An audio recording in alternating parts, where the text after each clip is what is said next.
자, 이렇게 오니까 멋지게 잘생긴 사람이 한 분 왔어요. 이상화 선생님. 네, 일제강점기 때 그러면은- 가장 잘생겼다는 분. 저는 대충 알아요. 이상화 선생님 집으로 가잖아요, 지금 만나러. 맞습니다. 그죠? 그분이 말년을 보냈던 예. 집이 있습니다. 야, 민족 저항시 저항시. 이상화 고택. 야, 선생님 사실 네. 우리 민족 시인이시잖아요. 그럼요. 대표적인 저항시인.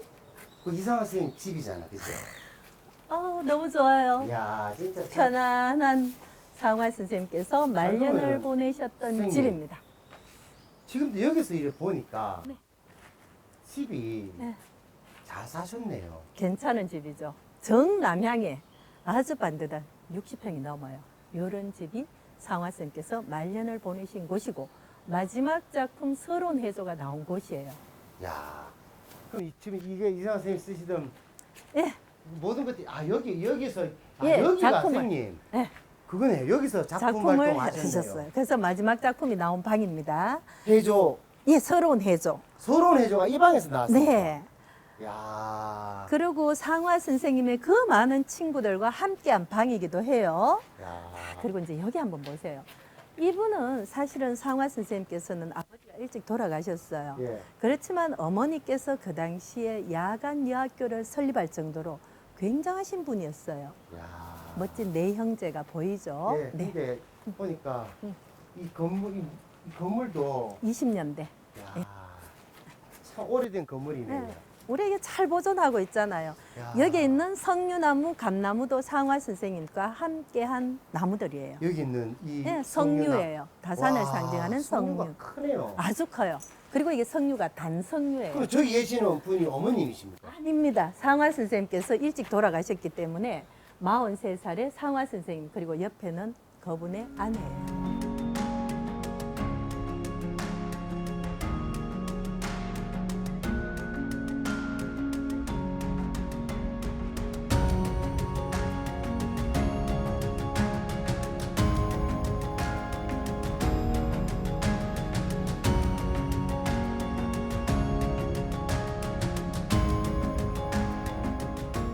이상화 선생님의 집을 한번 둘러보았죠.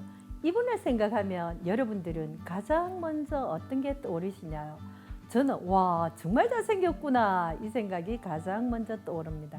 우리 지역의 대표적인 저항시인, 언어로서 끝까지 저항을 했던 이분의 집은 정남향에 62평에 아주 잘 남아 있습니다. 사실 이 집을 처음 샀던 이금주라는 분은 이 집이 이상화 선생님의 집인 줄 몰랐다고 그래요. 그래서 나중에 큰아들이 그 사실을 알고 나서 이 집을 잘 보존해야 되겠다 이런 생각을 했다고 합니다. 여러분들, 대구에 정말 많은 외국인 관광객들이 오거든요. 그분들이 제일 좋아하는 데가 바로 이런 전통 한옥이에요. 사실 이제 교회 건물이나 성당 건물은 그들의 고장에서 많이 보다 보니 이런 건물보다 한옥에 대해서 정을 많이 갖고 있더라는 거죠.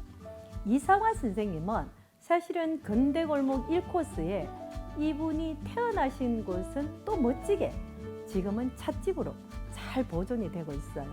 여기는 말년의 4년간을 보낸 집입니다. 그래서 이 집도 이렇게 저희들이 잘 보존한 것도 대구 사람들의 저력이 아닌가 이렇게 생각을 해요. 여기에 있는 석류나무와 감나무가 있어요. 우리 선조들께서는 아기를 누군가 어머니가 임신을 했을 경우에 석류나무를 그려준다 하죠. 다산을 상징하는 석류나무가 있어요.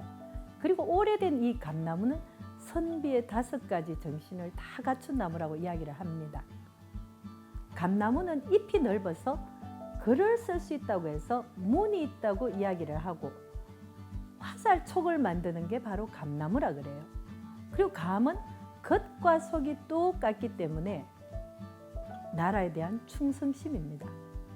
감은 또 홍시가 되면 어르신들이 드시기에도 괜찮기 때문에 효가 있다고도 이야기를 하죠. 또한 시간이 지나서 먹을 수도 있는 어떤 충성심. 그래서 선비의 정신을 감나무에 비유하기도 합니다. 상화 선생님과 함께했던 오래된 석류나무, 감나무, 그리고 장독대가 예쁜 집이라고 저희들이 이야기를 하는 곳이에요. 여기에는 빼앗긴더라도 봄 오는가 1926년에 발표한 시비가 있고 이상화 선생님의 일대기를 쭉 적어뒀습니다. 여러분들 혹시 우리나라 최초의 시비가 뭔지 알고 계시나요? 들어보셨을까요? 우리나라 최초의 시비는 1948년 대구의 달성 토성에 있는 마돈나나의 침실로입니다. 1948년 그 당시에 상화 선생님 막내 아들 태희 씨가 삐뚤삐뚤하게 쓴 게 있어요. 이게 우리나라 최초의 시비입니다. 지금은 많은 지자체에서 시비를 만들고 있지만 그 당시만 해도 시비의 탄생은 쉬운 일이 아니었을 거예요. 여기에서 이야기하는 마돈나는 이상화 선생님의 그 마음속에 내 마음의 안식처를 상징하는 성모당의 성모 마리아를 상징한다고 합니다. 이 집에서 우리는 상화 선생님께서 돌아가셨던 이 방에 용과 봉황과 기린과 하결 딱 적어놓은 액자를 볼 수가 있어요.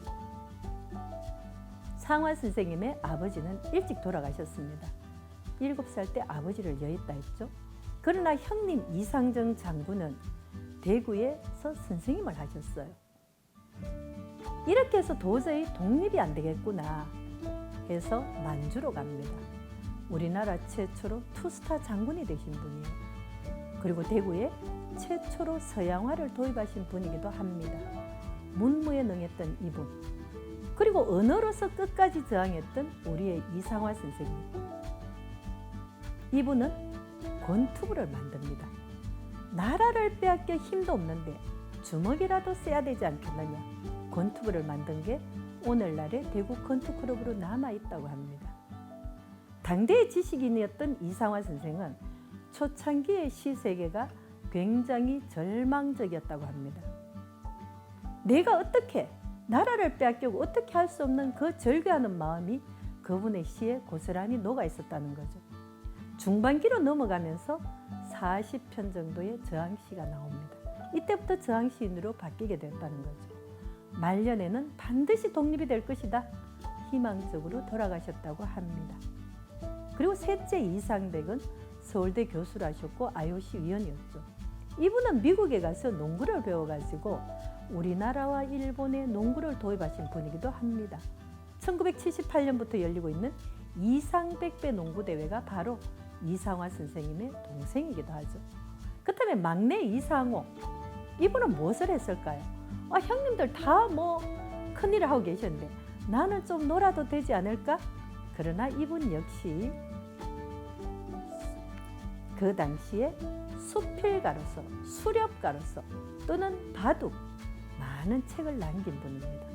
이 내영제가 용과 봉황과 기린과 학에 비유될 정도로 엄청난 많은 일을 하신 분들이 바로 이곳에 남아 있다는 겁니다. 이상화 선생님, 빼앗긴더라도 봄 오는가 한 번 더 읽어보게 되는 시간입니다. 자, 여기서도 저희들이 많은 행사를 하고 있죠. 네, 투어를 하면서 꼭 지나갈 수 없는 곳, 붉은 벽돌 앞에서는 멈춰야 하는 곳. 여기에도 저희들이 항상 이 마당에서 이상화 선생님, 서상돈 선생님을 주제로 한 연극 골목은 살아있다가 봄, 가을로 계속했었어요. 우리 관람객들이 전부 다 태극기를 들고 같이 참여를 하는 이런 연극이었습니다. 나라를 빼앗겼던 그 울분을 우리도 함께 참여를 했던 멋진 연극이 있었어요. 지금은 상황이 좋지 않죠? 그래서 모든 것이 멈춰 있기도 합니다. 그리고 여기에는 프리마켓도 하고 있어요. 봄과 가을. 지금은 6월 말까지 했습니다. 조금 힘든 시기이긴 하지만 그래도 전국에서 떨어져서 몇 명씩 이렇게 아직도 대구를 방문하고 있습니다. 지역민들이 대구를 사랑해주는 공간이 되었으면 하는 거죠.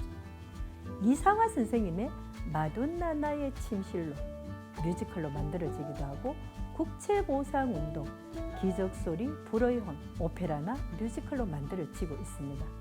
여러분들께서도 혹시나 이런 제목의 어떤 뮤지컬, 오페라를 한다면 반드시 함께 해주시면 좋을 것 같아요.